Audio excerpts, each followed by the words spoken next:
Did you know that bacteria can become infected with their own viruses?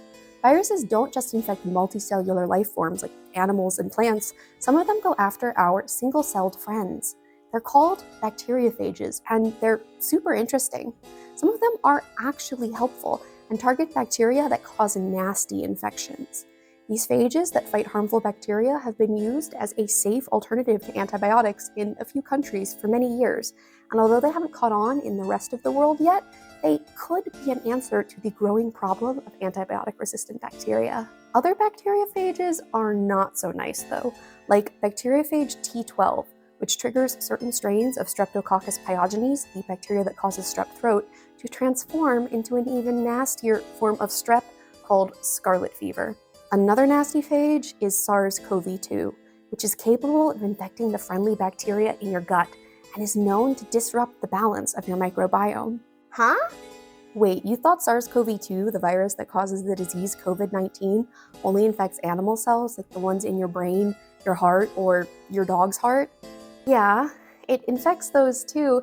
It's just also capable of infecting the helpful bacteria that live inside of you, and also potentially remaining inside your guts for years, mutating wildly while causing chronic gastrointestinal issues. No, this is not science fiction. I wish it was.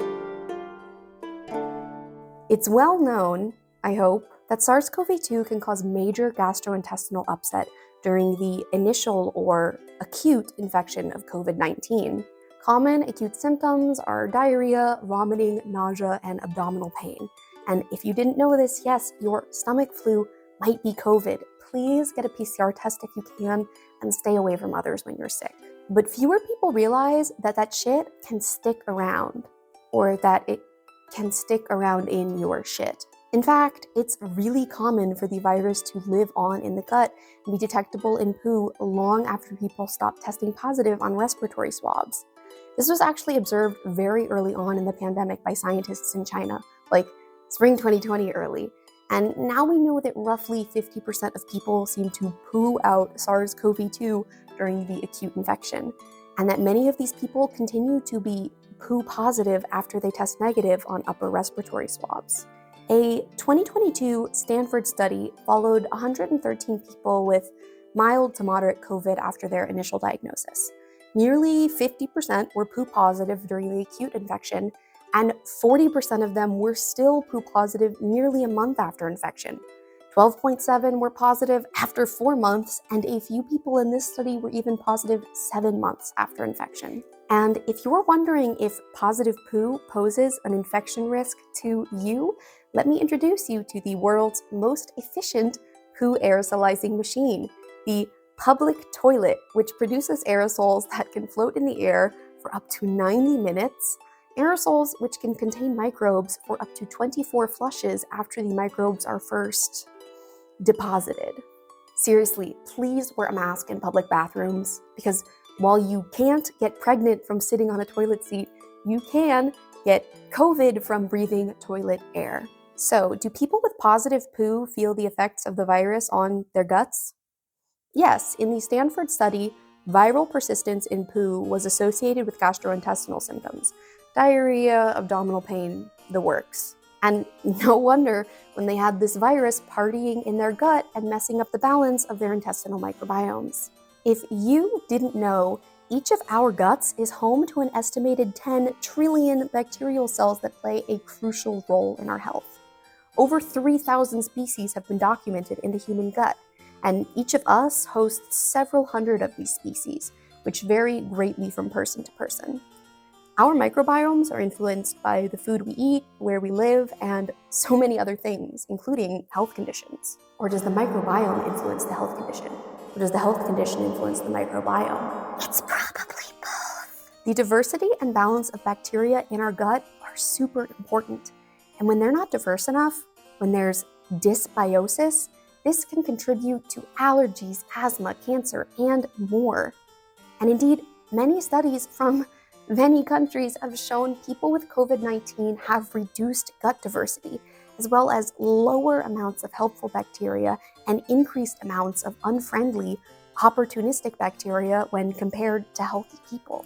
When they compared COVID patients to flu patients, COVID patients still had significant dysbiosis, which is just another way that COVID is not like the flu. Babies and toddlers with asymptomatic COVID also showed evidence of gut dysbiosis in their poo. Microbiome disruption early in life has been associated with increased rates of later developing asthma, allergies, and diabetes. So we can possibly expect to see rates of those increase in children in the coming years. And indeed, we already know that COVID greatly increases the risk of developing diabetes in children. And maybe gut dysbiosis could play a part in that. Generally, the severity of the dysbiosis in adults seems to correlate with the severity of the acute infection. As in, the sicker you are, the more messed up your microbiome is.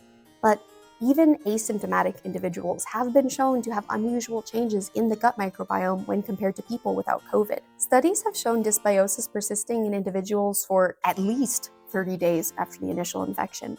And while some people may gradually return to their healthy microbiome, these dysbiotic changes may be long-term for others, at least 6 months in some other studies. Long COVID is actually associated with gut dysbiosis. Scientists have observed enduring dysbiosis in people suffering with long COVID.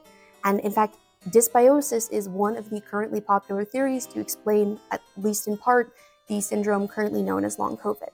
Hey, I said syndrome currently known as long COVID because long COVID is known to affect every organ system and hits different people in different ways. More than that, it's likely that this virus causes long-term damage to everyone who is infected, regardless of whether they feel fine now or feel a bit off but think nothing of it. I believe that in the future, we will have more precise terms to refer to long-term damage and post-viral illness caused by SARS-CoV-2, and that's what I was hinting at here. Recently, some unscientific jerks have gotten a lot of press claiming that long COVID doesn't exist, or that it's not distinct from other post-viral illnesses and doesn't deserve special consideration. Those people are monsters with nasty agendas. Long COVID and diabetes are not the only conditions you've got to worry about with gut dysbiosis. Fucked up microbiomes are known to play a role in the development of colorectal cancer, one of the leading causes of cancer-related deaths in the United States, leading some scientists to say, hey, is this going to give more people cancer? This might give more people cancer. Someone should really watch out for that. Get your colonoscopies, kids. I had one, and it was loads of fun. But enough about poop, I'm done with this shit. Because it turns out that the virus can also hang out long-term in these cells that line your digestive system. And scientists knew this as early as May 2020. Are you kidding me? So we're going to talk about that next time because I'm trying to break down this information into digestible chunks.